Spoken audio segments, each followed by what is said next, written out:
Anime की शुरुआत होती है जहां लोगों का एक ग्रुप डीमन लॉर्ड के कैसल के ठीक सामने खड़ा है। उस ग्रुप का लड़का पूछता है कि क्या सब तैयार हैं। पार्टी की एक मेज जवाब देती है कि वो तैयार हैं और उसने डीमन लॉर्ड की सारी शक्तियों का अच्छे से अध्ययन कर लिया है। वो योगा से कहती है कि वो पक्का जीत सकता है। लड़का उनसे जल्दी हमला करने को कहता है ताकि वो डीमन लॉर्ड को हरा सके। जैसे ही गेट खुलता है ग्रुप कैसल की तरफ बढ़ता है, लेकिन आगे डीमन लॉर्ड का एक सब ऑर्डिनेट आ जाता है। वो हंसता है और कहता है कि उसके मालिक तक पहुंचने से पहले उन्हें उससे होकर गुजरना होगा। जब हीरो अपनी स्किल इस्तेमाल करने की कोशिश करता है तो उसे एहसास होता है कि उसका हमला बड़ी आसानी से रोक दिया गया है। जब वो डीमन की तरफ दौड़ता है तो दुश्मन चकमा देकर काउंटर अटैक करता है, जिससे हीरो को गुस्सा आ जाता है और वो अपनी एक्सकैलिबर तलवार निकाल लेता है। लेकिन वो डीमन बड़ी आसानी से उस वार को भी बेकार कर देता है और उन सबको नीचे गिरा देता है। हीरो की पूरी पार्टी बेहोश हो जाती है। उसी पल उस डीमन लड़के याओकी की नजर पार्टी की एक खूबसूरत लड़की पर पड़ती है और उसे उससे प्यार हो जाता है। उसे लगता है कि ये लड़की बिल्कुल वैसी है जैसी उसे चाहिए थी। अचानक डीमन की अपनी टीम वहां आ जाती है और पूछती है कि क्या उन्हें जमीन पर पड़े हीरोज का काम तमाम कर देना चाहिए। लड़का घबरा जाता है और उन्हें अंदर रहने को कहता है। वे नोटिस करते हैं कि लड़का उस गिरी हुई लड़की को ही घूरे जा रहा है और उन्हें लगता है कि वो कोई ठरकी है, लेकिन लड़का कहता है कि वो बस सोच रहा था कि क्या करना है। जब वे पूछते हैं कि क्या इन्हें मार दिया जाए तो लड़का मना कर देता है और कहता है कि उसे इन्हें पास के इंसानी गाँव छोड़कर आना होगा। उसके साथी कहते हैं कि उसे इसके लिए बहुत डांट पड़ने वाली है, लेकिन उसे कोई परवाह नहीं। उसे बस इस बात का दुख है कि उसे अपनी प्रेमिका को जाने देना पड़ रहा है। एक महीने बाद वो डीमन, जिसका नाम याओकी है, उससे डीमन लॉर्ड सवाल कर रहे हैं। वो पूछ रहे हैं कि उस घटना के बाद भी हीरो की पार्टी ने हार नहीं मानी है और वो बार बार चुनौती देने आ रहे हैं और हार रहे हैं। डीमन लॉर्ड पूछते हैं कि ऐसा कितनी बार हो चुका है। याओकी बताता है कि ऐसा 13 बार हो चुका है।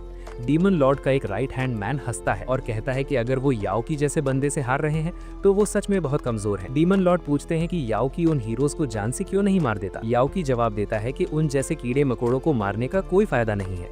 फिर भी डीमन लॉर्ड को लगता है कि उनसे ठीक से निपटना जरूरी है। याओकी को एहसास होता है कि वे लोग उस हीरो पार्टी की अहमियत नहीं समझ रहे हैं, इसलिए वो फैसला करता है कि वो खुद ही इस खेल को खत्म करेगा। कमरे से निकलते वक्त उसे पता है कि अगर उसने हीरोज को दोबारा भागने दिया तो उसके दोस्तों यानी डीमंस की जान खतरे में पड़ जाएगी। याओकी जानता है कि उसकी ताकत इतनी ज्यादा है कि ये चीटिंग जैसा लगता है, लेकिन उन हीरोज में डीमन लॉर्ड को हराने की क्षमता है और अगर ऐसा हुआ तो दुनिया पर उनका राज नहीं रहेगा। इसलिए याओकी अगली बार सब कुछ निपटाने का फैसला करता है। अगले दिन हीरो की पार्टी फिर धमकती है। याओकी उनके हमलों को आसानी से रोक देता है और सबको हरा देता है, सिर्फ लड़कियों को खड़ा छोड़ देता है। जब एक और हमला होता है तो याओकी उसे शांति से रोक लेता है। हीरो फिर खड़ा होता है और अपनी एक्सकैलिबर इस्तेमाल करने की ठान लेता है, लेकिन फिर से उसका हमला रोक दिया जाता है। वो ऐलान करता है कि उसे डीमन लॉर्ड को हराना ही होगा। तब याओकी एक प्रस्ताव रखता है, अगर उन लड़कियों में से एक यहाँ पीछे रुक जाए तो वो बाकी तीनों को आगे जाने देगा। उनमें से एक लड़की सिसिलिया को लगता है कि ये सबसे सही विकल्प है क्योंकि वो उसे हरा नहीं सकते, लेकिन हीरो मना कर देता है। लड़की समझाती है कि अगर याओकी सच में चाहता तो वो उन्हें अब तक कई बार मार चुका होता, लेकिन उसने ऐसा नहीं किया। फिर भी वो उस पर भरोसा नहीं करता, लेकिन लड़की को लगता है कि इस बार कुछ अलग हो सकता है। वो कहती है कि एक प्रीस्टेस की जान बचाने से ज्यादा जरूरी दुनिया को बचाना है। अचानक वो सबको आगे बढ़ने के लिए चिल्लाती है। लड़का वादा करता है कि डीमन लॉर्ड को हराने के बाद वो तुरंत वापस आएंगे। वो जानती है कि वो याओकी को एक खरोच भी नहीं दे सकती, फिर भी वो लड़ने का फैसला करती है। जब वो अपना हमला करती है तो उसका कोई असर नहीं होता। याओकी उसे एक पल रुकने को कहता है और बताता है कि उसने जब उसे पहली बार देखा था तभी उसे प्यार हो गया था। वो फिर उससे पूछता है कि क्या वो उसके साथ बाहर चलेगी डेट पर।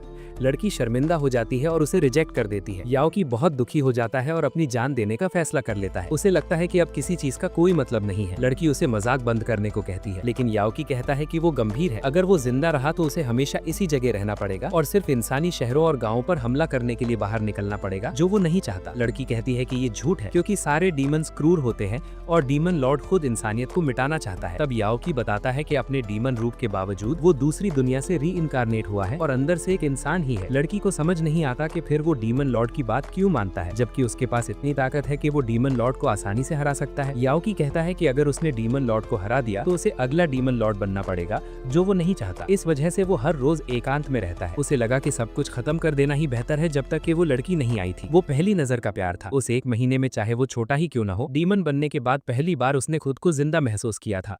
अब उसे लगता है कि किसी बात का कोई मतलब नहीं है। लड़की जवाब देती है कि मतलब है, उसके पास महान शक्ति है और अगर उसके पास अभी भी एक इंसानी दिल है तो उसे लोगों की मदद करनी चाहिए। अभी बहुत देर नहीं हुई है। वो उसे अपने साथ बाहरी दुनिया में चलने को कहती है। सीन बदलता है इंसानी दुनिया की तरफ, जहाँ डीमन लॉर्ड की हार का जश्न मनाया जा रहा है। जैसे ही सब खुशियां मना रहे हैं, याओकी अपना खुद का हॉर्न तोड़ देता है ताकि वो उस शहर में घुस सके जहाँ उसकी प्रेमिका है। सब लोग उसका शुक्रिया अदा करते हैं, लेकिन यूगा जानता है कि ये सब सिर्फ सिसिलिया की वजह से मुमकिन हुआ, जिसने याओकी को उन्हें जाने देने के लिए मना लिया था। फिर भी यूगा के बगल वाली लड़की को जलन होती है। शहर में घुसते ही याओकी एडवेंचरर्स गिल्ड में रजिस्टर करने का फैसला करता है। रिसेप्शनिस्ट कहता है कि उसे प्रक्रिया अच्छे से याद नहीं है और वो याओकी को रैंक F में रजिस्टर करता है। रैंक S सबसे ऊंची है और रिक्वेस्ट पूरी करके और ट्रैक रिकॉर्ड बनाकर वो रैंक बढ़ा सकता है। आमतौर पर F से E रैंक तक जाने में 1 महीना लगता है। वो आदमी याओकी से कहता है कि डॉक्यूमेंट ना खोए क्योंकि उसे दोबारा बनाने में बहुत झंझट है। वो अपना नाम क्लेमाइन बताता है और याओकी को गुड लक विश करता है। पहले ही दिन याओकी अपनी रैंक बढ़ाने में कामयाब हो जाता है ताकि वो ज्यादा पैसे कमा सके। उसका मकसद एक सामान्य जीवन जीना है और एक बार जब वो इसे हासिल कर ले तो वो अपने प्यार का इजहार फिर से करेगा। वो जानता है कि एक बड़ी सफलता पाने के लिए वो सब कुछ करेगा। अगले दिन गिल्ड में अफवाहें फैल जाती हैं कि कोई है जो अविश्वसनीय गति से रैंक बढ़ा रहा है। जब याओकी नए क्वेस्ट लेने जाता है तो रिसेप्शनिस्ट चिढ़ जाता है क्योंकि वो काम नहीं करना चाहता और याओकी से पूछता है कि याओकी कौन है। याओकी जवाब देता है कि वो बस एक सामान्य एडवेंचरर है, लेकिन इससे वो आदमी और चिढ़ जाता है और कहता है कि कोई भी एक हफ्ते में रैंक F से रैंक D पर नहीं जाता। याओकी मानता है कि शायद उसने थोड़ा ज्यादा कर दिया, लेकिन उसे लगता है कि ये ठीक होना चाहिए। जांच के बाद धोखाधड़ी का कोई सबूत नहीं मिलता। अचानक सिसिलिया वहां आती है और उस आदमी से याओकी की रिक्वेस्ट कैंसिल करने को कहती है और उसे अपने घर बुलाती है। जब वे हवेली पहुंचते हैं तो गार्ड्स नाराज हो जाते हैं कि वो एक आदमी को अपने साथ लाई है और सवाल करते हैं कि वो सिसिलिया के साथ एक ही गाड़ी में क्यों है। वो उन्हें डांटती है, ये कहते हुए कि याओकी सिर्फ एक दोस्त है। गार्ड्स रोने लगते हैं और माफी मांगते हैं। याओकी को सिर्फ दोस्त कहे जाने पर दुख होता है। घर के अंदर सिसिलिया इतनी देर से मिलने के लिए माफी मांगती है और बताती है कि कुछ काम थे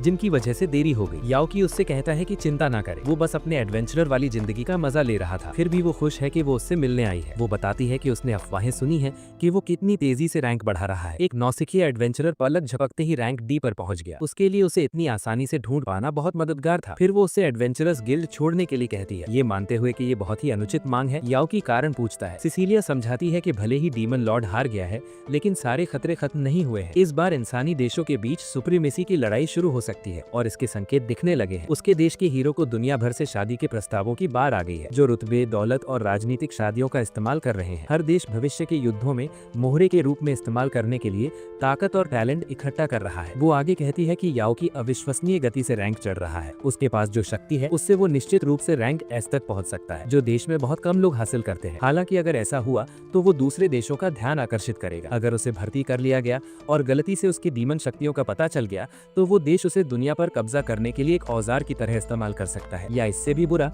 वे उसे खतरा मानकर उस दुनिया में उसकी जान ले सकते हैं। इस कारण से वो याओकी से कुछ समय के लिए अंडरग्राउंड रहने को कहती है। वो बताता है कि उसे अभी भी अपने बिल भरने हैं और बस ऐसे ही गायब हो जाना आसान नहीं है। सिसिलिया उसे चिंता न करने को कहती है और कहती है कि वो उसे नौकरी पर रखना चाहेगी और उसे सैलरी भी देगी। हालांकि वो मानती है कि उसके पास रैंक S के किसी व्यक्ति को रखने के लिए पर्याप्त पैसे नहीं है। फिर भी वो दुनिया की शांति के नाम पर उससे अपना प्रस्ताव स्वीकार करने का वादा करती है और अपनी क्षमता के भीतर सब कुछ करने को कहती है। याओकी बस यही कहता है कि वो उसके सामने इस तरह सर न झुकाए। वो कहता है कि वो कभी दूसरे देश का प्रस्ताव स्वीकार नहीं करेगा, चाहे प्रस्ताव देने वाली महिला कितनी भी युवा या खूबसूरत क्यों न हो, उसके लिए ये नामुमकिन है। सारी औरतों में उसे सिर्फ सिसिलिया दिखाई देती है। ये सुनकर वो हंसने लगती है और माफी मांगती है, ये महसूस करते हुए कि उसकी चिंता बेकार थी। वो निष्कर्ष निकालती है कि उसके एडवेंचरर बने रहने में कोई समस्या नहीं है। याओकी तय करता है कि वो जितना हो सके उतना डिस्क्रीट रहने की कोशिश करेगा। उसी पल घर में एक और महिला आती है। ये है सीलिया एक्वेरियन, सिसिलिया की माँ। वो पहले गार्ड्स के व्यवहार के लिए माफी मांगती है। सीलिया बताती है कि हाल ही में उसकी बेटी को शादी के कई प्रस्ताव मिल रहे हैं, जिसमें हीरो का भी प्रस्ताव शामिल है। याओकी ये सुनकर काफी चिढ़ जाता है क्योंकि हीरो के पास पहले से ही सारी लड़कियां हैं, लेकिन सीलिया बताती है कि सिसिलिया ने सारे प्रस्ताव ठुकरा दिए हैं। फिर वो पास आती है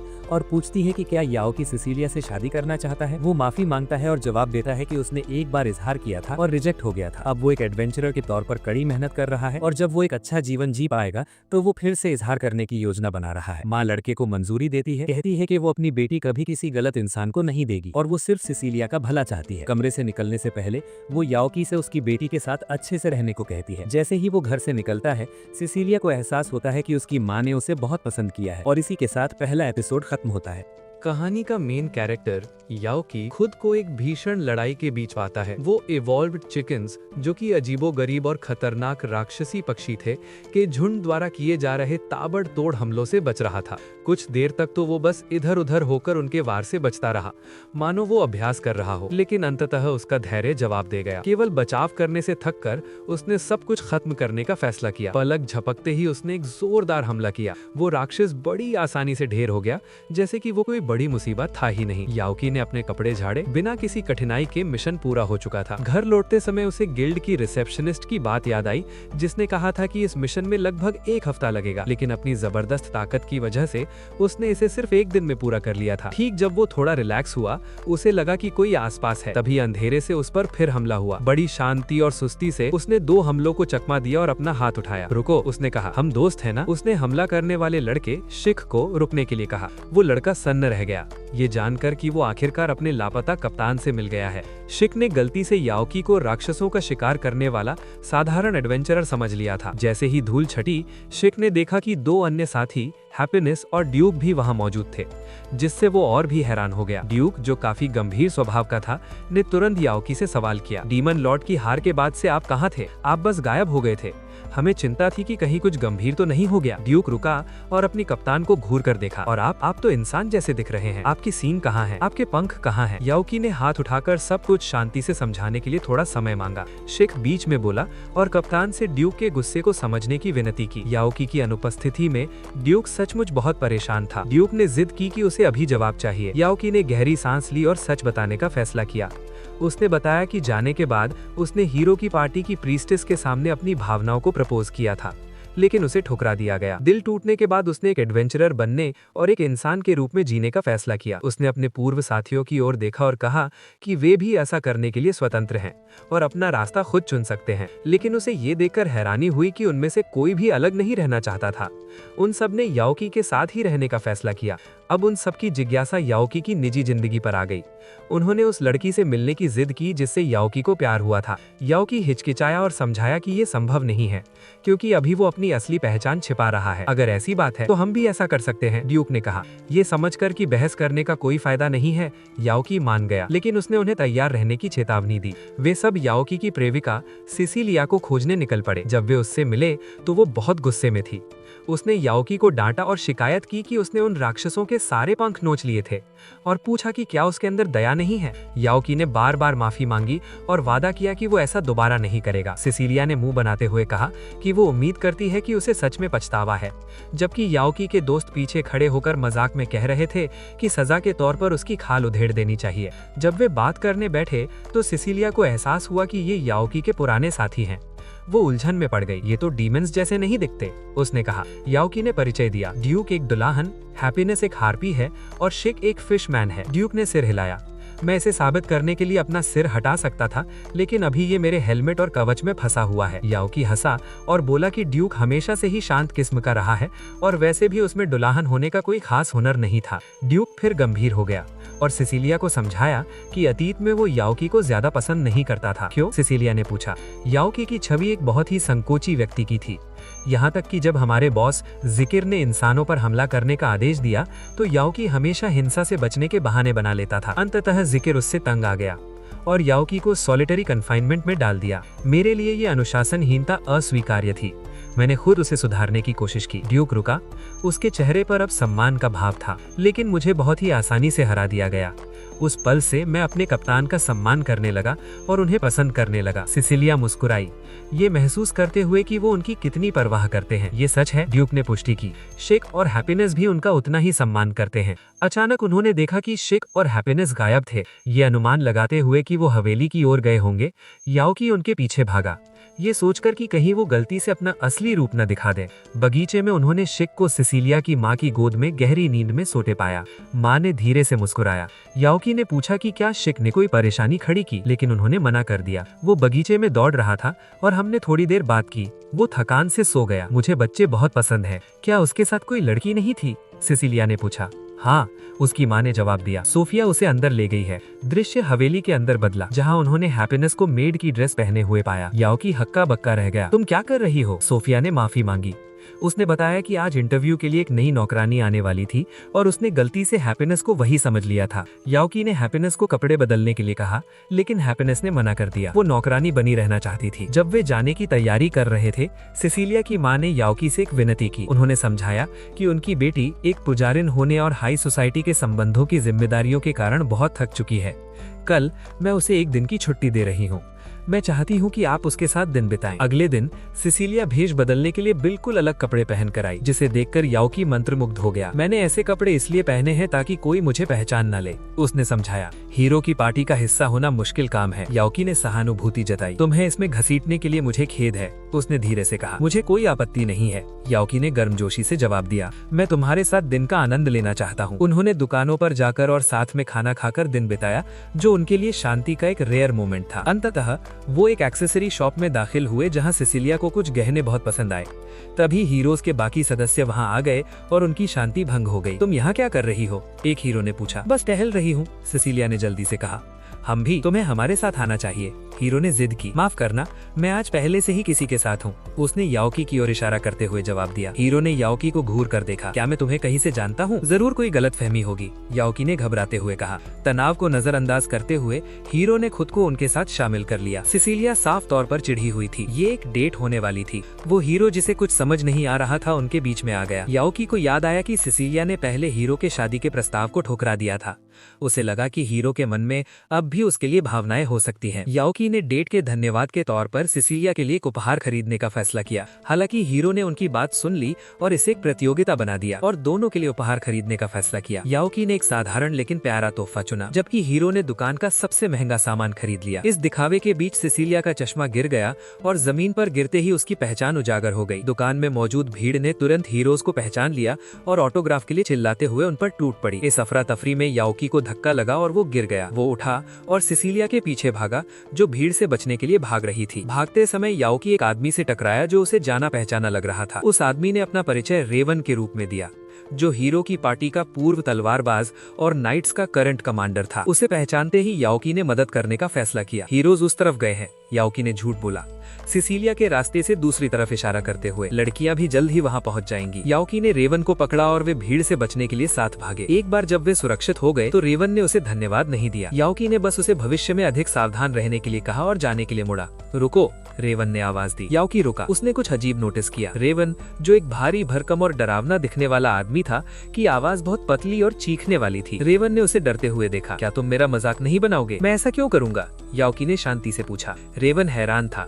हर कोई उसकी आवाज पर हंसता था, लेकिन याओकी ने कोई प्रतिक्रिया नहीं दी। मैं बस उस तरह का व्यवहार नहीं करता। याओकी ने कंधे उचकाए और फिर से जाने की तैयारी करने लगा। एक पल और रुको, रेवन ने विनती की। क्या हम दोस्त बन सकते हैं? नाइट्स का कमांडर शर्मिंदा लग रहा था। याओकी मुस्कुराया, प्रस्ताव स्वीकार किया और उन्होंने औपचारिक रूप से एक दूसरे को अपना परिचय दिया। हालांकि याओकी को अभी भी सिसिलिया को खोजना था, इसलिए उसने अलविदा कहा और रेवन को अपना ख्याल रखने के लिए कहा। याओकी ने सिसिलिया की तलाश फिर से शुरू कर दी। इस बीच सिसिलिया एक घायल बच्चे की मदद करने के लिए रुक गई थी, जो अपनी माँ के लिए रो रहा था। उसने बच्चे के घाव को ठीक किया। तभी याओकी वहाँ ढूंढते हुए पहुँच गया। याओकी घुटने के बल बैठा और छोटे बच्चे को हंसाने में कामयाब रहा, जिससे वो शांत हो गया। एक साथ मिलकर उन्होंने बच्चे की माँ को खोज निकाला। हमें जल्द ही निकलना चाहिए, उसने उसे फुसफुसाते हुए कहा। कोई तुम्हें फिर से पहचान सकता है। दूसरी ओर वो परेशान करने वाला हीरो अभी भी सिसिलिया को ढूंढ रहा था। उसके एक साथी ने उसे हार मानकर घर जाने के लिए कहा, ये सुझाव देते हुए कि सिसिलिया शायद पहले ही घर जा चुकी है। जब हीरो अपने साथी को बुलाने के लिए मुड़ा तो उसने पाया कि वो अकेला था। अगले दिन याओकी को खबर मिली कि सिसिलिया बीमार पड़ गई है और बिस्तर पर है। बाहर घूमने के बाद वो बहुत ज्यादा थक गई थी और उसे सर्दी लग गई थी। याओकी तुरंत उसके घर भागा और उसकी माँ से माफी मांगी। उसके बीमार होने का जिम्मेदार मैं हूँ, ये तुम्हारी गलती नहीं थी, उसने उसे भरोसा दिलाया। ये हीरो की गलती थी, उसने सारी गड़बड़ कर दी। वो यहाँ भी आया था और कह रहा था कि वो उसकी देखभाल करना चाहता है, लेकिन सोफिया ने उसे रोक दिया और वापस भेज दिया। उन्होंने याओकी को बेडरूम में आमंत्रित किया। सिसिलिया अपनी बीमार हालत में देखे जाने पर बहुत शर्मिंदा थी। मुझे बहुत अफसोस है, याओकी ने फिर कहा। ये सब मेरी गलती है। सिसिलिया ने उसकी ओर देखा। चूंकि तुम खुद को जिम्मेदार मानते हो, तो मेरी अगली छुट्टी में तुम्हें मेरे साथ वहाँ चलना होगा जहाँ मैं जाना चाहती हूँ। याओकी का चेहरा लाल हो गया। उसे एहसास हुआ कि ये बिल्कुल दूसरी डेट के निमंत्रण जैसा लग रहा था। वो हकलाया लेकिन मान गया और वादा किया कि अगली बार वो कोई गलती नहीं करेगा। अचानक सोफिया कमरे में आई और उसे जोर से बोलने के लिए डांटा। अब तुम्हारे जाने का समय हो गया है, तुमने उसके साथ काफी समय बिता लिया है। जैसे ही याओ की हवेली से निकला, वो फिर से रेवन से टकरा गया जो बाहर ही घूम रहा था। तुम यहाँ क्या कर रहे हो? रेवन ने पूछा। मुझे सिसिलिया ने बुलाया था, याओकी ने समझाया। रेवन का चेहरा गंभीर हो गया। उसने मदद मांगी। मुझे एक लड़की से प्यार है, रेवन ने अपनी पतली आवाज में कबूल किया। मैं उसे अपनी भावनाओं के बारे में बताना चाहता हूँ, लेकिन अपनी आवाज की वजह से मुझे बहुत शर्म आती है। याओकी ने अपने नए दोस्त के कंधे पर हाथ रखा। चिंता मत करो, तुम एक आकर्षक इंसान हो रेवन, तुम निश्चित रूप से अपनी बात अच्छे से कह पाओगे। रेवन ने हवेली की ओर हसरत भरी निगाहों से देखा। जैसे ही सारी कड़ियां जुड़ी, याओकी के मन में एक डूबते हुए एहसास के साथ सवाल आया, क्या सिसिलिया ही वो लड़की है जिससे रेवन प्यार करता है? यूकी घबरा जाता है कि उसने अपने दुश्मन को मोटिवेशन और कॉन्फिडेंस की डोज दे दी है। भले ही वो खुद को कितना भी समझाए कि सीलिया किसी की भी प्रपोज आसानी से स्वीकार नहीं करेगी, लेकिन उसके दिमाग में तरह तरह के ख्याल घूमने लगते हैं। वो कल्पना करता है कि एक दिन सीलिया डेमन से लड़ते लड़ते थक जाती है और फिर रेवन उसे के ड्रामा स्टाइल में पकड़ लेता है। उसकी चिंताएं उसे अंदर से खा रही हैं। तभी रेवन पूरी तरह हार कर लौट आता है। यूकी पूछता है कि आखिर क्या हुआ, तो वो बुदबुदाता है कि उसके पेप टॉक के बावजूद वो लूजर ही रहा। रेवन उदास होकर चला जाता है तो यूकी उसके पास जाता है और पूछता है कि सीलिया ने उसे क्या कहा जो उसे इतना तोड़ दिया। वो वापस मैंशन में जाता है, लेकिन सोफिया दरवाजे पर पहरा दे रही है। वो पूछती है कि क्या वो कुछ भूल गया है। यूकी धीरे से कहता है कि वो बस जानना चाहता था कि सीलिया कैसी है। भले ही उसका जवाब संदेहास्पद लगता हो, क्योंकि वो अभी अभी उसे देखकर आया है, सोफिया उसे अंदर नहीं जाने देती और कहती है कि सीलिया को अभी कोई विजिटर नहीं चाहिए। यूकी खाली हाथ वापस नहीं जा सकता, इसलिए वो सोफिया से सीधे रेवन के बारे में पूछता है। वो बताती है कि रेवन हार्पी को बुला रहा था। यूकी को यकीन नहीं होता कि वो एक डेमन को प्रपोज करने वाला था। वो अपनी जिज्ञासा पर काबू नहीं कर पाता और हार्पी से बात करने चला जाता है जो गार्डन साफ कर रही है। यूकी पूछता है कि क्या वो लंबा लाल बालों वाला लड़का उसके पास आया था, तो हार्पी हाँ कहती है। यूकी पूछता है कि जब उसने अपनी फीलिंग्स कन्फेस की तो तूने क्या कहा। हार्पी जवाब देती है कि मैंने बस इतना कहा कि मैं उसके साथ डेट नहीं कर सकती। यूकी को भी उसकी सख्त जवाब से सेकेंड हैंड हर्ट महसूस होता है और वो समझ जाता है कि अगर हार्पी को रेवन पसंद नहीं है तो कुछ नहीं हो सकता। हार्पी कहती है कि ऐसा नहीं है, लेकिन जब यूकी उससे और डिटेल में पूछता है तो वो काम पर वापस चली जाती है। यूकी फैसला करता है कि कल उससे बात करेगा। रात को वो शिक और ड्यूक को फोन करता है और उनसे इस मामले पर बात करता है। वो पूछते हैं कि ये रेवन नाम का लड़का कौन है, तो यूकी उन्हें हीरोज पार्टी वाली रात की याद दिलाता है जब वो बार बार उससे हार रहा था। ड्यूक पूछता है कि यूकी ने हार्पी के पास एक इंसान को क्यों आने दिया, जबकि वो खुद कहता है कि उसे वो पसंद है।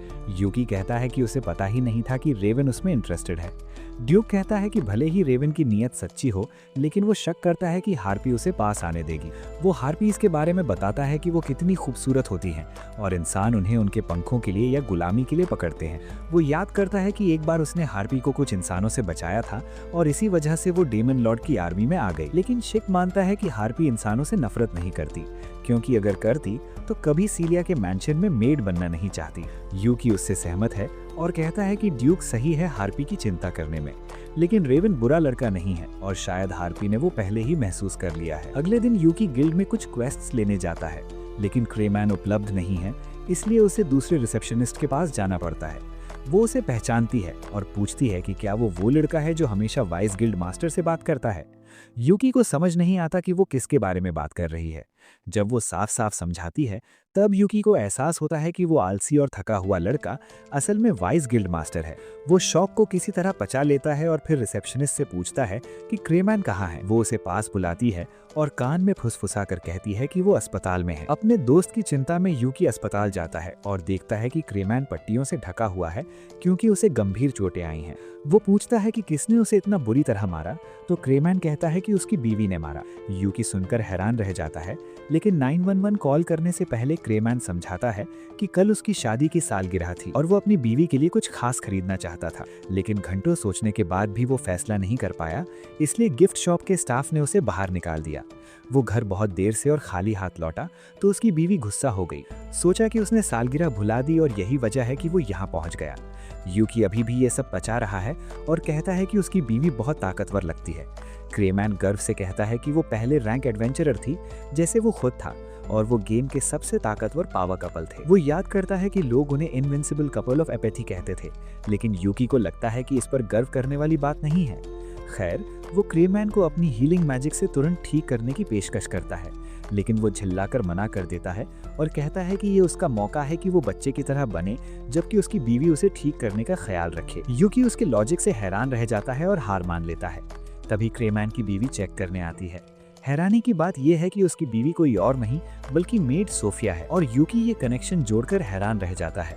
क्रेमैन सोफिया को देखकर खुश हो जाता है और उसे हनी कहता है, लेकिन वो उसके सिर पर लात मारती है क्योंकि वो हमेशा उसे उसके नाम से बुलाता है। क्रेमैन सच्चा अपॉर्चुनिस्ट है और इस हालत में भी वो विन ले लेता है। वो देख लेता है कि उसकी बीवी स्कर्ट के अंदर क्या पहने हैं, और सोफिया को कोई प्रॉब्लम नहीं क्योंकि वो शादीशुदा है। यूकी इस अजीब कपल से शर्मिंदा हो जाता है। थोड़ी देर बाद वो सोफिया को बाहर बुलाता है और सीलिया की हेल्थ के बारे में पूछता है। वो कहती है कि सीलिया बेहतर महसूस कर रही है, लेकिन यूकी उसे नहीं देख सकता क्योंकि वो कुछ काम कर रही है। यूकी ये सुनकर आह भरता है और सोफिया से पूछता है कि क्या महिलाओं के लिए गिफ्ट्स वाकई इतने जरूरी हैं। सोफिया क्रेमैन को और चोट पहुंचाने को तैयार हो जाती है अगर वो यूकी को कुछ शर्मनाक बात बता दे, लेकिन वो टॉपिक बदलता है और कहता है कि वो सीलिया को पिछले बार से बेहतर गिफ्ट देकर खुश करना चाहता है। सोफिया कहती है कि उसकी फीलिंग्स सबसे ज्यादा मायने रखती हैं और उसे शुभकामनाएं देती है जब वो जाता है।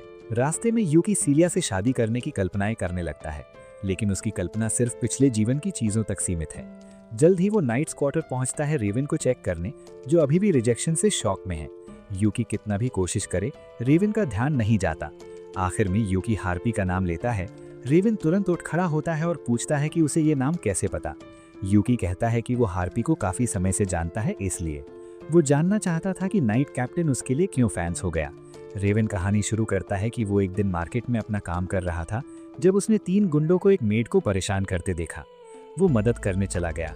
गुंडे शुरू में ओवर कॉन्फिडेंट थे, लेकिन एक को नॉकआउट कर देना काफी था कि बाकी भाग जाएं। जब रेवन को यकीन हो गया कि हार्पी को कोई परेशानी नहीं होगी तो वो चलने लगा, लेकिन हार्पी ने उसकी केप खींचकर उसे रोका और उसे बचाने के लिए थैंक यू कहा। उसने कहा कि ये उसका ड्यूटी था, लेकिन बाद में एहसास हुआ कि उसकी असली आवाज निकल गई। रेवन शर्मिंदा हुआ, लेकिन हार्पी ने कहा कि उसकी आवाज अच्छी है और उसे उससे जलन होती है।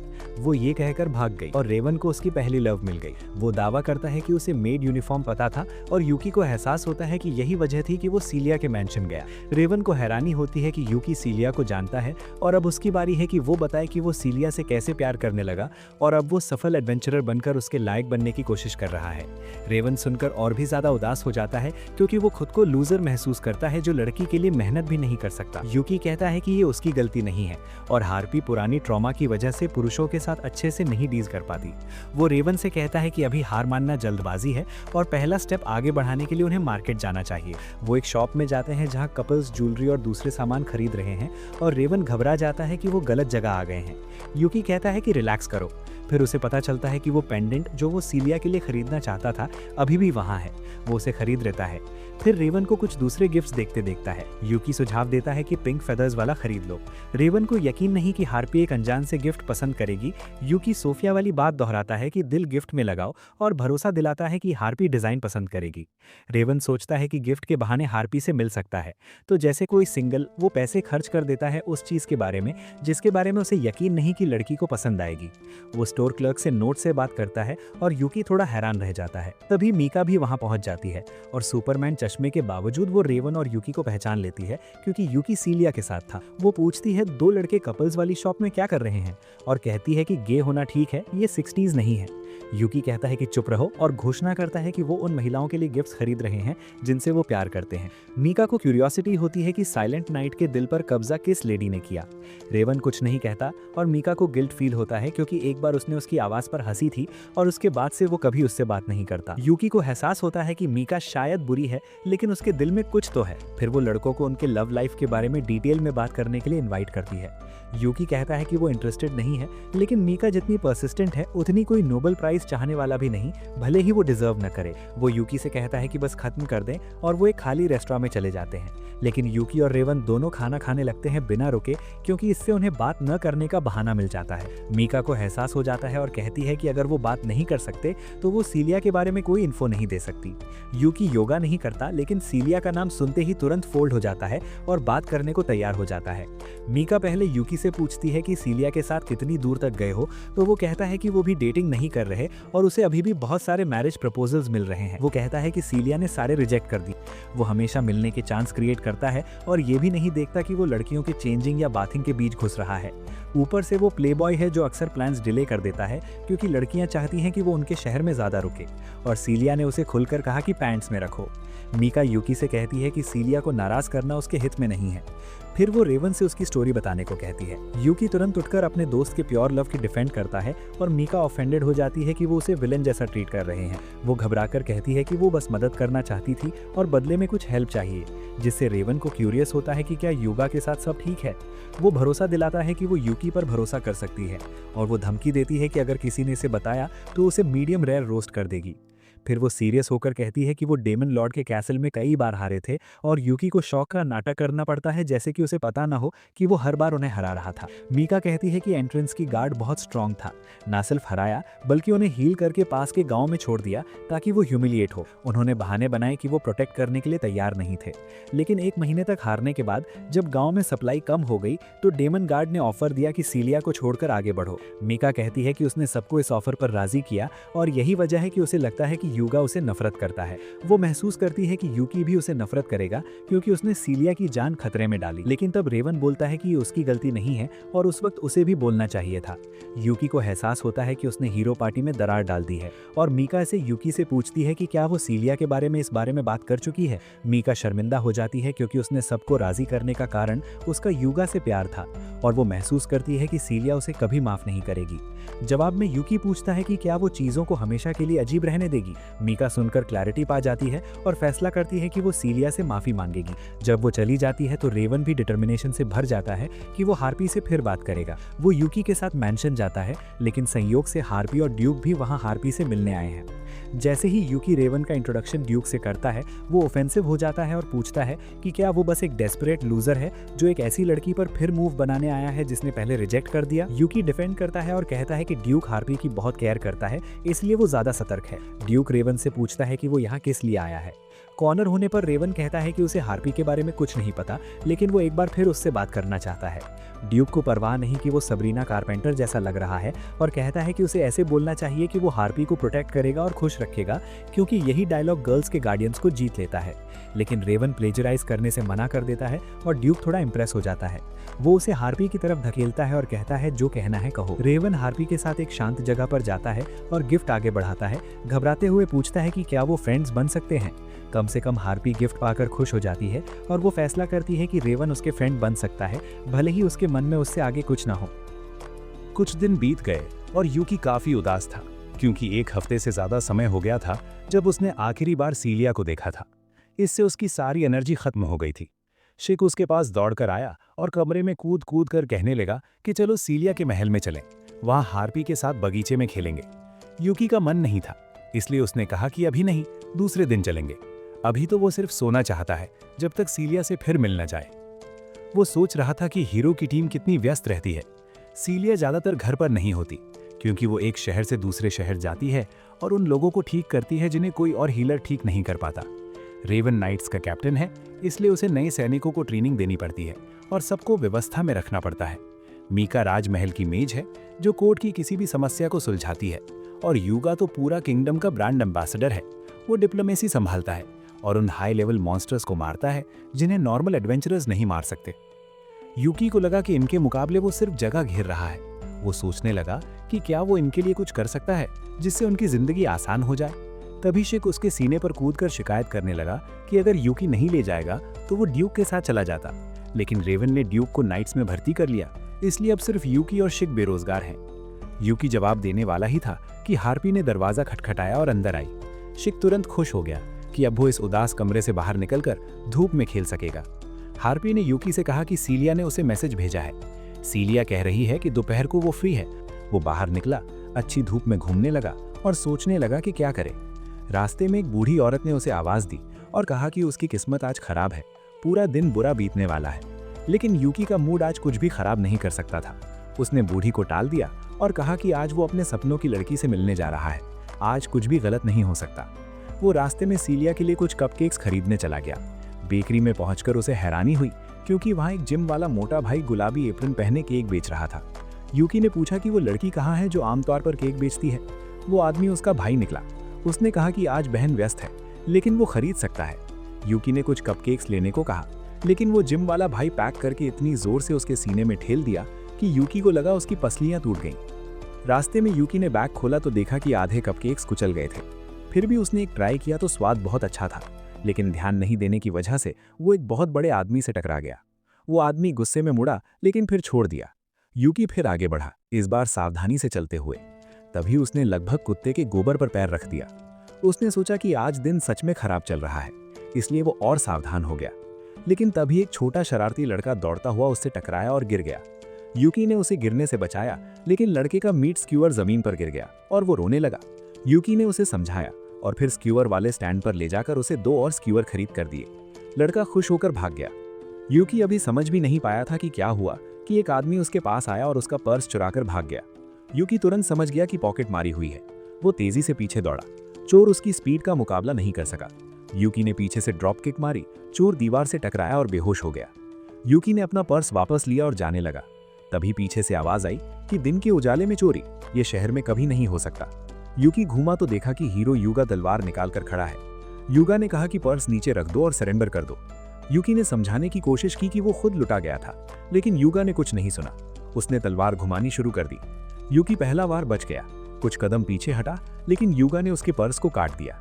सारे पैसे जमीन पर बिखर गए। यूकी ने सोचा कि अब बिना पैसे के भाग जाना ही ठीक है, लेकिन रास्ता राजकीय गार्ड्स ने रोक लिया। यूकी को तुरंत पकड़कर जेल में डाल दिया गया। अंधेरी और गंदी सेल में यूकी ने निराश होकर सांस ली।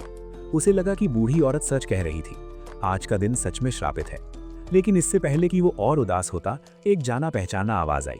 ड्यूक जेल के पास आया और पूछा कि तूने क्या किया जो यहाँ पहुंच गया। यूकी ने कहा कि उसने कुछ नहीं किया, असल में वो खुद लुटा गया था, लेकिन वो मूर्ख हीरो ने पुलिस ब्रुटैलिटी कर दी और वकील तक नहीं दिया। ड्यूक ने कहा चिंता मत करो, रेवन ने केस अपने हाथ में ले लिया है और सारी जानकारी चेक कर रहा है, तुम आजाद हो। यूकी ने राहत की सांस ली। तभी एक एल्फ गार्ड महिला आयरीन आई और ड्यूक से बोली कि ट्रेनिंग के लिए वापस चलो। ड्यूक ने कहा पहले चाबी दे दो, यूकी आजाद है। आयरीन ने चाबी दी और यूकी को छोड़ दिया। उसने कहा कि हीरो युगा भी अपनी गलती के लिए माफी मांगना चाहता है। यूकी हैरान हुआ, लेकिन युगा ने उसे रेवन के साथ बड़े भोजन पर बुलाया। वो खुद माफी मांग रहा था और कह रहा था कि जितना खा सको खा लो। खाना खत्म होने के बाद रेवन ने कागज पर लिखा कि युगा फिर से माफी मांगे। युगा ने कहा कि उसे पता नहीं था कि यूकी रेवन का दोस्त है। ये पहली बार है जब रेवन इतना गुस्सा हुआ है। तभी युगा को याद आया कि ये वही लड़का है जिससे वो मीका के साथ शहर में टकराया था। उसने तुरंत पूछा कि सीलिया से तुम्हारा क्या रिश्ता है। यूकी चौंक गया और बोला बस दोस्त है। युगा तुरंत उसके पैरों में गिर गया और सीलिया के साथ अच्छा रिश्ता कैसे बनाए रखें इसके बारे में सलाह मांगने लगा। यूकी घबरा गया क्योंकि युगा को पता नहीं था कि वो उसका राइवल है। यूकी ने बात बदल दी और कहा कि वो सीलिया से सिर्फ कुछ हफ्ते पहले मिला है। बेहतर होगा कि किसी से पूछो जो उसे अच्छी तरह जानता हो। युगा रेवन की तरफ मुड़ा, लेकिन रेवन ने लिख दिया कि वो कोई जवाब नहीं देगा क्योंकि उसे भी कुछ नहीं पता। युगा हार मानकर बैठ गया और बोला कि मीका से भी नहीं पूछ सकता क्योंकि वो सीलिया से नफरत करती है। ये सुनकर यूकी और रेवन चौंक गए क्योंकि वो अभी मीका से मिले थे। यूकी ने पूछा कि ऐसा क्यों कह रहे हो। युगा ने बताया कि डेमन जनरल के खिलाफ लड़ाई में डेमन ने शर्त रखी थी कि सीलिया को पीछे छोड़ दो। मीका ने तुरंत हाँ कह दी। यूकी ने कहा कि ऐसा नहीं हुआ, लेकिन युगा चिल्लाया कि तुम वहां थे क्या। यूकी ने खुद को बचाया और कहा कि उसने मीका से सुना है। युगा बोला कि मीका सीलिया को पीछे छोड़ने को कहेगी तो उसे नफरत होगी। यूकी ने कहा कि आखिर तुम लीडर थे और फैसला तुमने लिया। युगा ने माना कि बात तो सही है, लेकिन फिर भी उसे नहीं मान सकता क्योंकि वो कभी सीलिया को पीछे नहीं छोड़ता। रेवन ने युगा के कंधे पर हाथ रखकर सिर हिलाया। यूकी ने रेवन की तरफ से कहा कि तुम हीरो हो, अपने साथियों पर दोष मत डालो। ये बात युगा के दिल को लग गई। वो रोने लगा, फिर रुक गया। उसे एहसास हुआ कि उसने मीका के साथ कितना बुरा बर्ताव किया, जबकि मीका हमेशा उसके साथ रही। वो तुरंत मीका से माफी मांगने चला गया, लेकिन युगा और रेवन को भी साथ खींच लिया क्योंकि अकेले जाने की हिम्मत नहीं थी। वो बिना दरवाजा खटखटाए मीका के घर में घुस गया और देखा कि मीका कपड़े बदल रही है। मीका चीखी, लेकिन युगा ने ध्यान नहीं दिया। उसने तुरंत माफी मांगी कि उसने मीका को दोष दिया और सीलिया को पीछे छोड़ने का इल्जाम लगाया। मीका बहुत गुस्से में थी। उसने अपना मैजिक स्टाफ उठाया और हीरो को पीटना शुरू कर दिया। यूकी ने बाकी काम रेवन पर छोड़ दिया और सीलिया के महल की तरफ चल पड़ा। रास्ते में फिर वही जिम वाला भाई मिला, लेकिन इस बार उसकी बहन भी थी। बहन ने नया पैकेट दिया और पिछले कुचले पैकेट के लिए माफी मांगी। यूकी ने शुक्रिया कहा और जल्दी से आगे बढ़ गया। तभी कुछ सूट वाले आदमी उसे घेर लेते हैं। यूकी को लगा फिर कोई मुसीबत आई, लेकिन पता चला कि वो छोटा लड़का जिसे उसने बचाया था किसी नोबल फैमिली का है। वे लोग शुक्रिया में स्क्यूअर का पैकेट देते हैं। यूकी ने शुक्रिया कहा और सीलिया के महल पहुंच गया। सीलिया कुर्सी पर किताब पढ़ रही थी। उसने यूकी का स्वागत किया। यूकी ने उसे कपकेक्स और स्क्यूअर्स दिए और सीलिया ने शुक्रिया कहा और चाय लाने को कहा। तभी यूगा कमरे में घुसा और चिल्लाया कि उसने अपनी गलती समझ ली है, लेकिन मीका ने उसे मुक्का मारा और बोला चुप रहे। रेविन भी आ गया। मीका आगे आई और सीलिया से माफी मांगी कि वो टीममेट थे और किसी भी हाल में सीलिया को पीछे नहीं छोड़ना चाहिए था। सीलिया मुस्कुराई और बोली, लाखों लोगों की जान दांव पर थी। डेमन किंग को हराना ज्यादा जरूरी था। इसके अलावा जब डेमन किंग हार गया तो मीका थकान से मरी जा रही थी, फिर भी पूरी तेजी से सीलिया की तरफ दौड़ी थी कि वो ठीक तो है। सीलिया को देखते ही मीका थकान और राहत से बेहोश हो गई थी। सब कुछ अच्छा हो गया। शाम को सीलिया और यूकी सूर्यास्त के समय टहलने गए। यूकी ने नेकलेस निकाला और सीलिया को दिया। सीलिया ने उसे ग्रेसफुली स्वीकार किया और यूकी को सब कुछ के लिए शुक्रिया कहा। कुछ दिन बीत गए तब से। एक अच्छी सुबह यूकी को जीवन का सबसे बड़ा मौका मिल गया। उसे सिलिया के साथ उसके फील्ड साइट पर जाने और उसके काम में मदद करने का मौका मिला। लेकिन यूकी के लिए कभी कुछ आसानी से नहीं होता। इस बार समस्या शिक के रूप में आई। शिक ने बीच में अपनी नाक घुसा दी और सिलिया को मना कर ले लिया कि वो भी उनके साथ चले, क्योंकि उसे बहुत बोरियत हो रही है। गाड़ी में शिक बहुत उत्साहित लग रहा था। वो कह रहा था कि वो पहले कभी गाड़ी में नहीं बैठा, लेकिन यूकी ने उसे टोका और कहा कि ज्यादा उत्साहित मत हो, हम किसी मजेदार घूमने नहीं जा रहे, हम सिलिया के साथ इसलिए जा रहे हैं कि उसके काम में मदद करें। सिलिया मुस्कुराई और उन दोनों का शुक्रिया कहा, लेकिन थोड़ी देर बाद वो थोड़ी बीमार लगने लगी। यूकी तुरंत चिंतित हो गया और पूछा कि क्या वो ठीक है। सिलिया ने प्यार से जवाब दिया कि वो ठीक है, असली समस्या ये है कि उसे सफर में उल्टी जैसा लग रहा है। यूकी ने सुझाव दिया कि शायद थोड़ा ब्रेक ले लें, लेकिन शिक ने बेहतर आइडिया दिया। उसने सिलिया को एक पोशन थमा दी और कहा कि ये पिक्सीज द्वारा बनाई गई सीक्रेट पोशन है जो ऐसी समस्या ठीक कर देती है। सिलिया ने शुक्रिया कहा और पोशन पी ली। हैरानी की बात यह थी कि उसकी उल्टी की समस्या पूरी तरह गायब हो गई। उसने शिक का शुक्रिया कहा। शिक ने घमंड भरी मुस्कान के साथ यूकी की तरफ देखा और पूछा कि अब खुश हुआ ना कि मैं साथ आया। यूकी उसे धक्का देने लगा।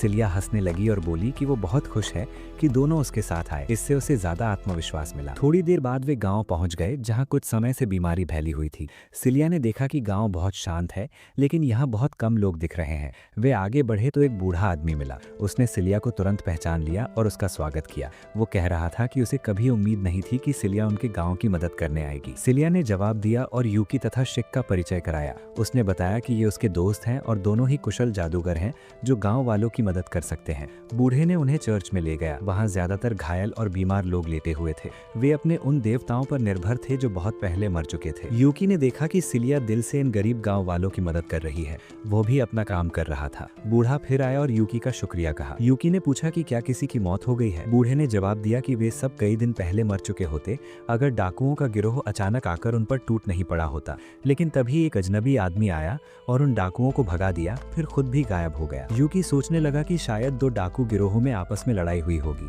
तभी उसने देखा कि सिलिया थोड़ी थकी हुई लग रही है, फिर भी वो हर आने वाले गांव वाले के सामने मुस्कुरा रही है। यूकी उसके पास गया और बोला कि थोड़ा ब्रेक ले ले, लेकिन सिलिया ने मना कर दिया। उसने कहा कि वो ठीक है और फिर मदद करने लगी। यूकी ने फैसला लिया और अपने एक जादू से उसे बेहोश कर दिया। गांव वाले घबरा गए। यूकी ने उसे गोद में उठाया और कहा कि वो सिर्फ थक गई है, उसे थोड़ा आराम की जरूरत है। जब सिलिया ने फिर से आंखें खोली तो वो एक कमरे में थी। शिक और यूकी उसके इंतजार में बैठे थे। उसने तुरंत समझ लिया कि यूकी ने उसे बेहोश किया है। उसने यूकी से कहा कि दूसरों के फैसले का सम्मान करो, अपनी मर्जी से कुछ मत करो। यूकी ने चतुराई से जवाब दिया कि चुप रहो, औरतें नहीं जानती कि उनके लिए क्या अच्छा है। चूंकि अभी फेमिनिज्म नहीं पहुंचा है वहां, सिलिया ने मान लिया, लेकिन कहा कि फिर कभी बिना पूछे मत करना।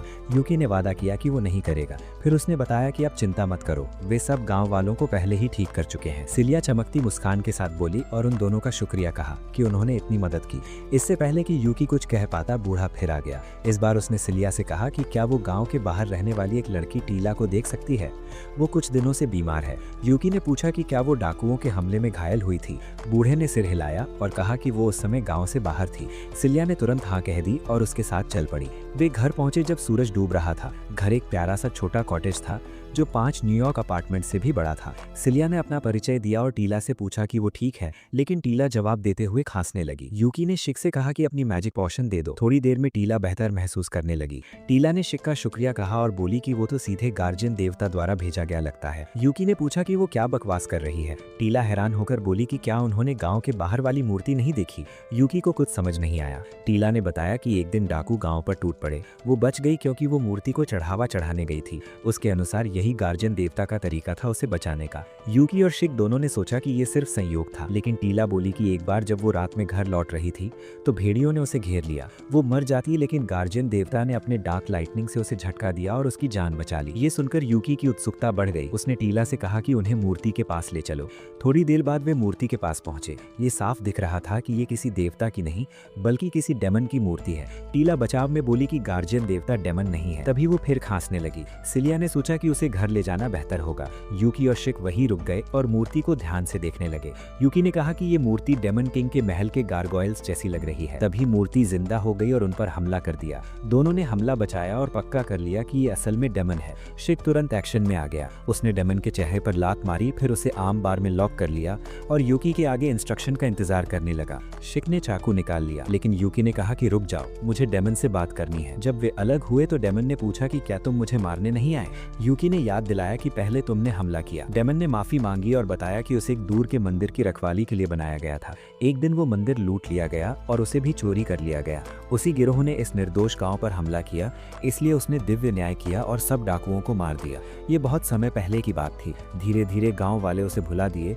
सिर्फ ये लड़की टीला ही नियमित रूप से आती थी। वो हमेशा जगह साफ रखती थी, इसलिए डेमन ने भी ये तय कर लिया था कि कोई भी उसे नुकसान नहीं पहुंचा सकता। उसने उस दिन भी उसे गांव जाने से रोका जब डाकू आए थे। यूकी ने समझा और पूछा कि क्या तुम गांव वालों के लोगों को कोई नुकसान पहुंचाना चाहते हो।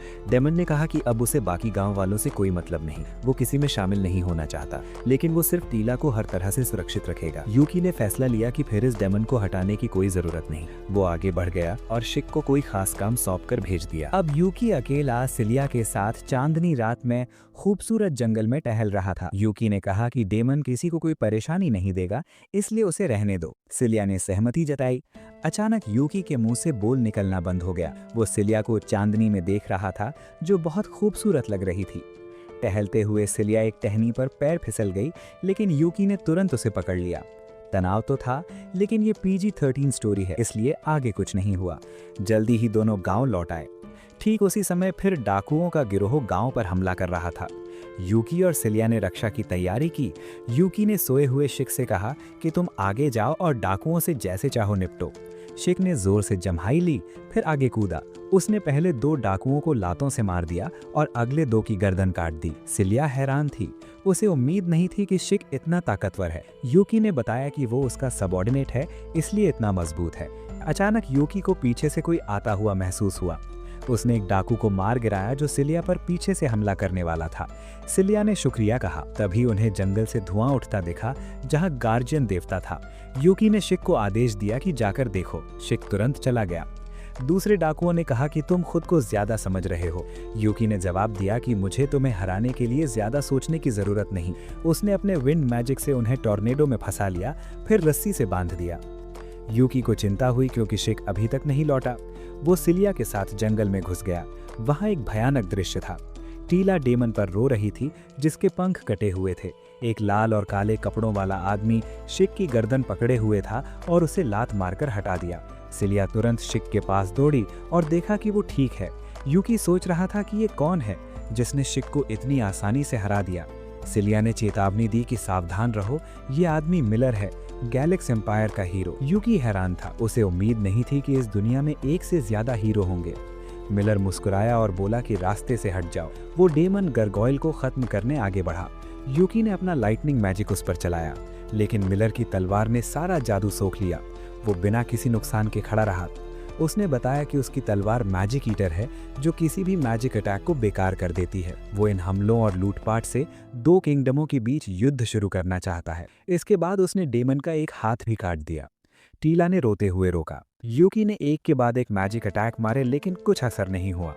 मिलर यूकी की तरफ बढ़ता जा रहा था। यूकी ने अपना सबसे ताकतवर अटैक किया। धूल साफ होने पर मिलर मुस्कुराता हुआ खड़ा था। लेकिन यूकी रुका नहीं, उसने और ज्यादा पावर पंप करना शुरू किया। तभी तलवार में दरारें पड़ने लगी। यूकी मुस्कुराया और बोला कि आखिरकार ये इंसान द्वारा बनाई गई तलवार है, इसमें सिर्फ सीमित मात्रा में मैजिक एनर्जी समा सकती है। उसने और ज्यादा पावर बढ़ाई और तलवार पूरी तरह टूट गई। मिलर हैरान रह गया, लेकिन उसकी मुसीबत अभी शुरू हुई थी। यूकी ने उसके चेहरे पर इतना जोरदार मुक्का मारा कि वो बेहोश हो गया, लेकिन हीरो उससे ज्यादा ताकतवर निकला। उसने डेमन पर मैजिक बीम चला दी। टीला ने खुद को आगे करके वो वार झेल लिया और बुरी तरह घायल हो गई। मिलर ने फिर मैजिक एरो शावर चलाया, जिसे यूकी ने रोका। मिलर भाग निकला। ये देखकर यूकी इतना गुस्सा हुआ कि उसका कंट्रोल खो गया और वो पूरी तरह डेमन में बदल गया। वो मिलर का पीछा करके जंगल में गया और मुक्को लातों से उसे आधा मरा कर दिया। फिर झील में फेंक दिया और गांव लौट आया। वहां यूकी बाहर उसका इंतजार कर रही थी। उसने यूकी का शुक्रिया कहा कि उसने सब कुछ उनके लिए किया। खुशखबरी ये थी कि टीला भी अपने घावों से ठीक हो गई। उसने उनसे विनती की कि उसे राजधानी शहर ले चलो ताकि वो अपने गार्जियन देवता के इलाज की तलाश कर सके। सिलिया ने आइडिया दिया कि उसे अपनी एक नौकरानी के रूप में रख लिया जाए और डेमन को बौद्ध मूर्ति के रूप में छिपा कर ले आए। फिलहाल उसे छिपा रखते हैं, उम्मीद है कि सब ठीक रहेगा।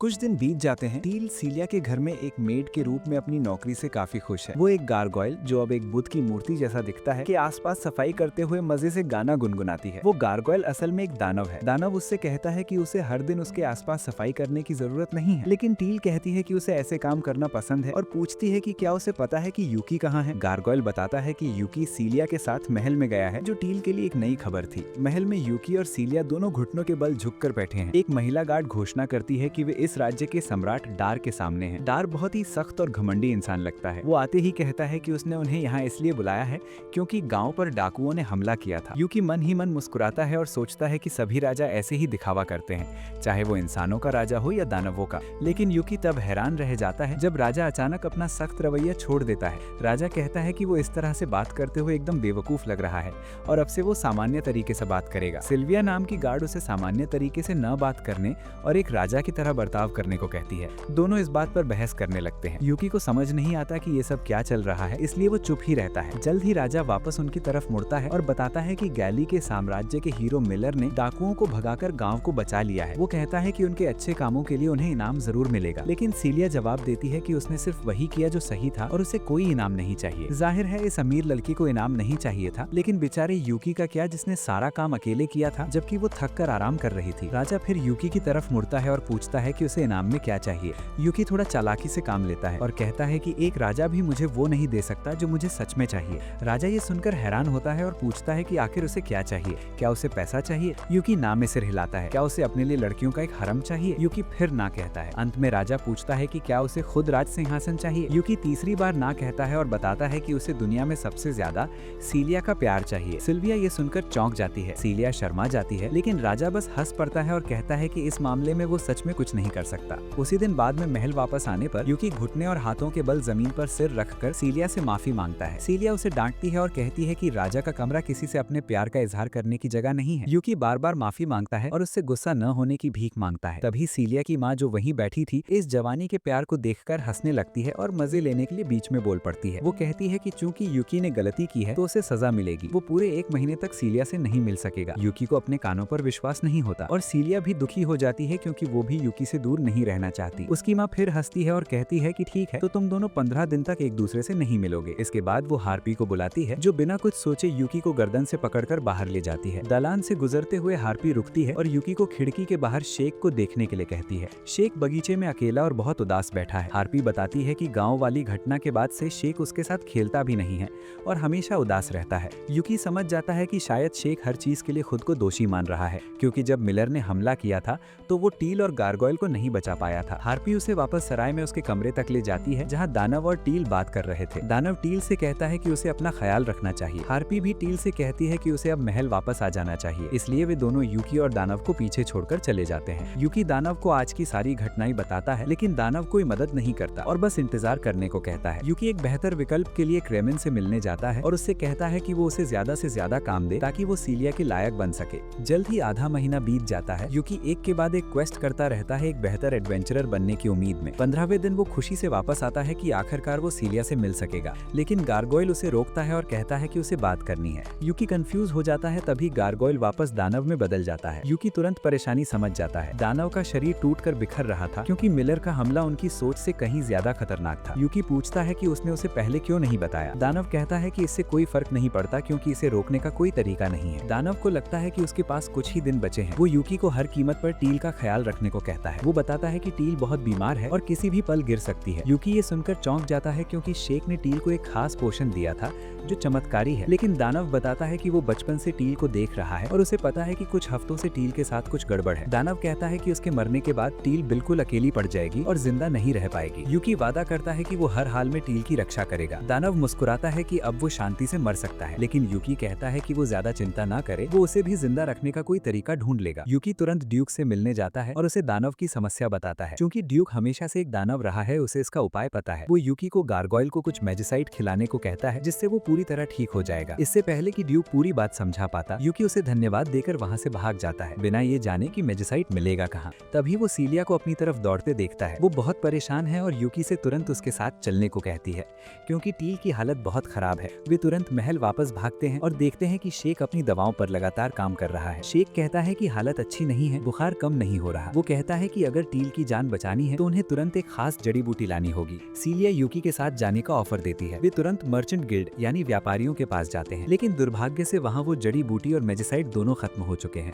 व्यापारी बताता है कि शॉर्टेज चल रही है, इसीलिए लोग मैजिसाइट का इस्तेमाल कर रहे हैं। यूकी को समझ नहीं आता कि वो क्या करे। अगर उसे मैजिसाइट और ट्वाइलाइट ग्रास नहीं मिली तो वो टील और दानव दोनों को खो देगा। तभी क्रेमेन उसके पास आता है और उसे एक काम के बारे में बताता है। यूकी कहता है कि वो अभी काम नहीं कर सकता, लेकिन क्रेमेन उसे पूरी बात सुनने को कहता है। काम एक मैजिसाइट गुफा से एक राक्षस को हटाने का था। चूंकि उस गुफा में जादुई ऊर्जा जमा होती है तो वहाँ उन्हें ट्वाइलाइट ग्रास भी जरूर मिल जाएगी। क्रेमेन उनके साथ जाने को तैयार हो जाता है और सोफिया भी उनके साथ जुड़ जाती है क्योंकि जब उनकी एक मेड बीमार है तो वो पीछे नहीं हट सकती। शाम होने तक वे पास के गांव पहुंच जाते हैं। क्रेमेन कहता है कि वे रात को यहीं रुकेंगे और सुबह गुफा में जाएंगे। यूकी हैरान होता है और तुरंत जाना चाहता है, लेकिन क्रेमेन उसे शांत रहने को कहता है क्योंकि रात में बाकी राक्षस भी बाहर आते हैं। इसके अलावा ये राक्षस एक म्यूटेटेड रॉक ईटर है जो बहुत सारा मैजिसाइट खाकर बहुत ताकतवर हो गया है और अब उस पर जादू का असर नहीं होता। क्रेमेन ये बताता है कि जिसने ये काम दिया है उसे वो राक्षस जितना चाहिए। अगली सुबह वे जल्दी तैयार होकर गुफा में जाते हैं। जल्द ही उनका सामना उस म्यूटेटेड रॉक हीटर से होता है जो मैजिसाइट क्रिस्टल को ऐसे चबा रहा था जैसे चिप्स खा रहा हो।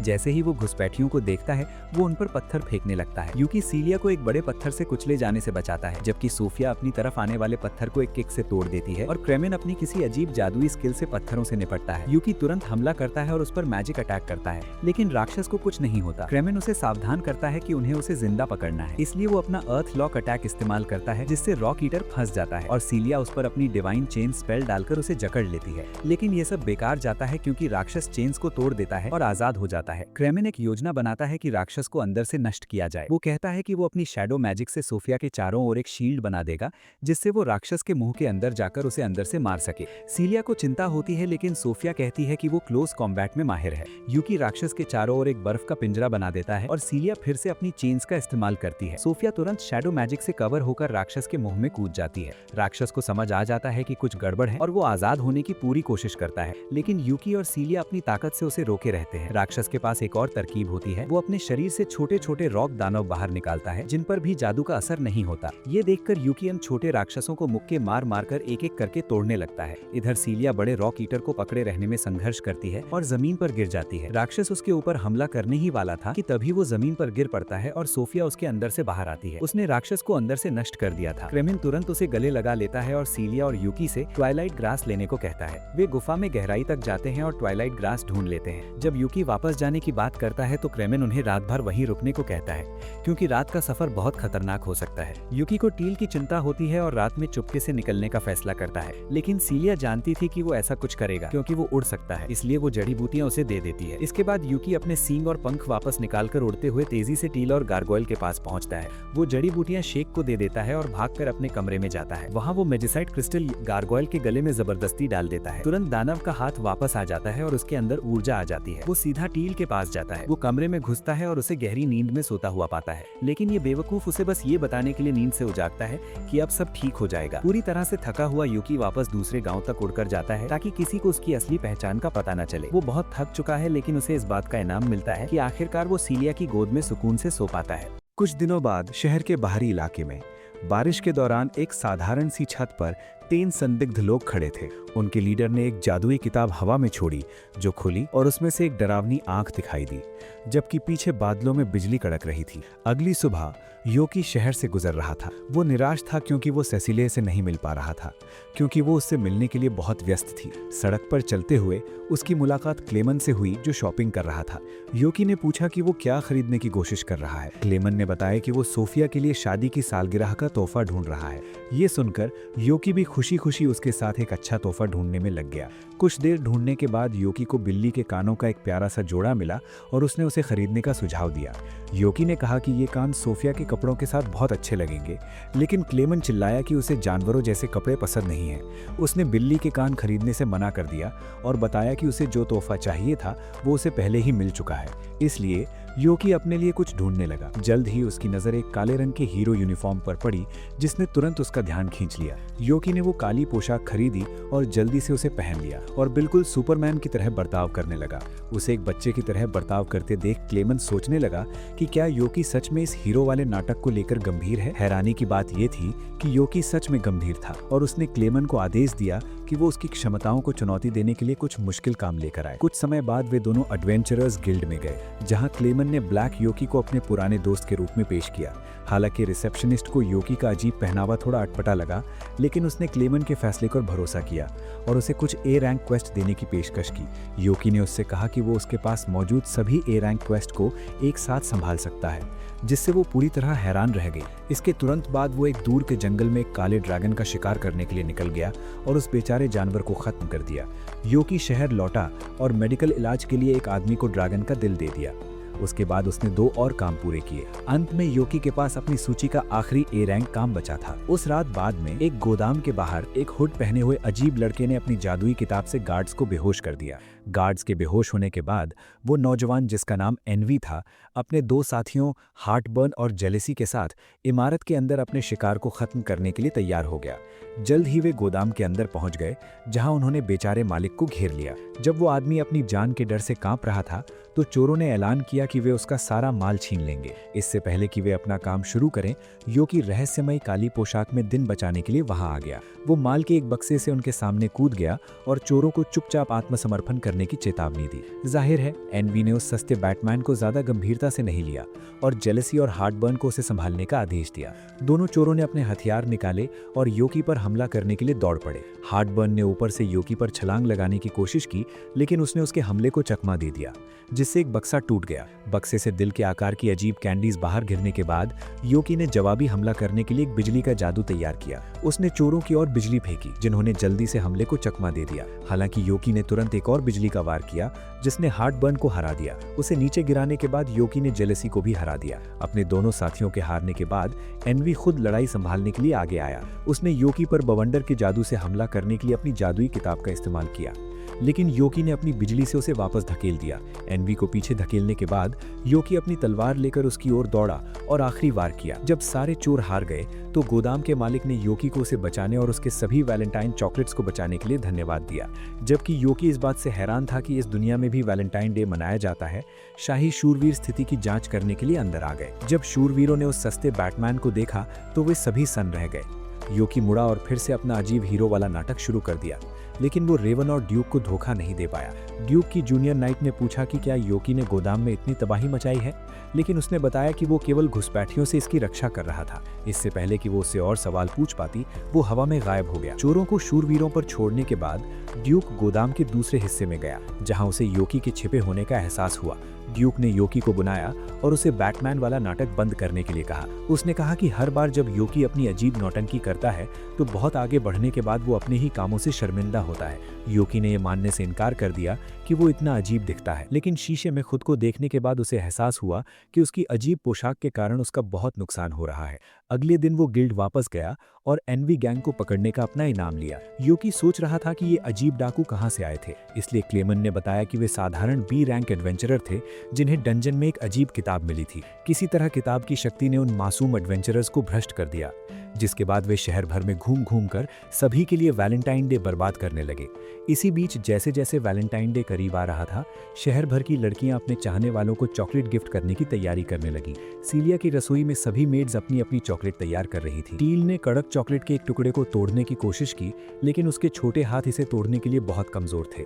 सोफिया आगे बढ़ी और कराके चॉप से चॉकलेट को तोड़ दिया, इसलिए टील ने मदद के लिए उसे धन्यवाद दिया। इसी बीच सेसिलिया मकाना के साथ बड़ी मात्रा में चॉकलेट तैयार कर रही थी। मकाना सोच रही थी कि वो इतनी सारी चॉकलेट क्यों तैयार कर रही हैं, क्योंकि वैलेंटाइन की चॉकलेट तो सिर्फ एक रोमांटिक पार्टनर के लिए होती है।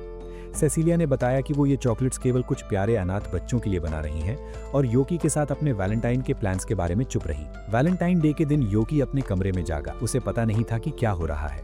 यहाँ तक कि पत्थर की मूर्ति वाला आदमी गाय भी उससे ज्यादा दुनियादारी जानता था, और उसने योकी को याद दिलाया कि आज वैलेंटाइन डे है। योकी उठा और एक अच्छे सरप्राइज की उम्मीद में था, लेकिन जब कोई उसके कमरे में दाखिल हुआ तो उसे निराशा हुई कि वो छोटी टील थी।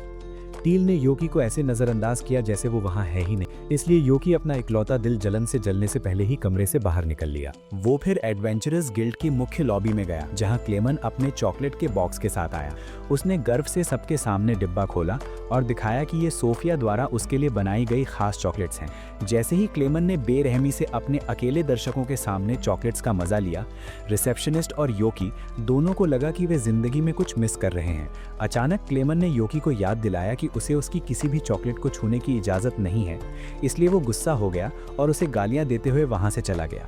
योकी ड्यूक से मिलने गया, लेकिन वहां भी जूनियर नाइट ड्यूक के लिए एक तोहफा लेकर आ गई। हालांकि ड्यूक को तोहफे के पीछे का मतलब समझ नहीं आया, लेकिन वो योकी से दूर अपनी जूनियर से बात करने लगा।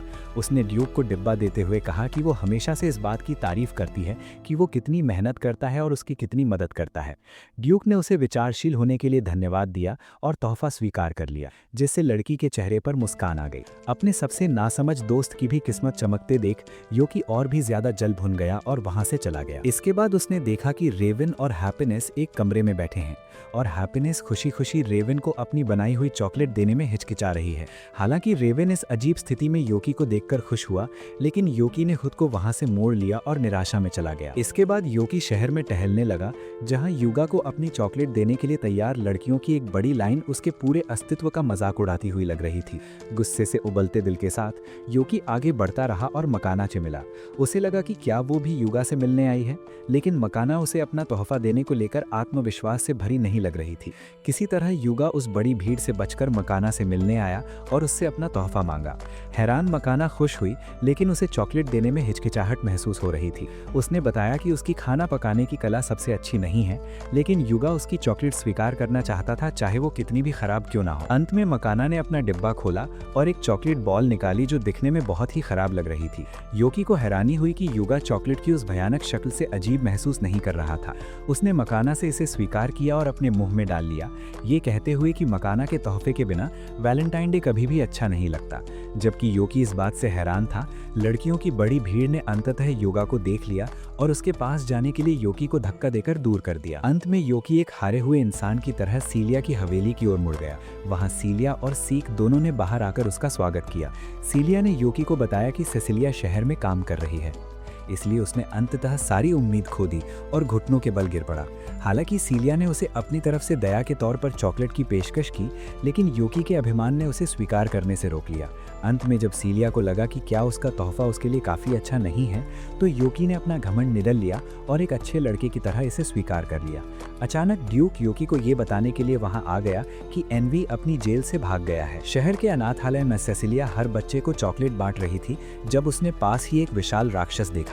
वो विशाल राक्षस शहर में पैर पटकते हुए चल रहा था, जिसके सिर पर एनवी का गिरोह बैठा था।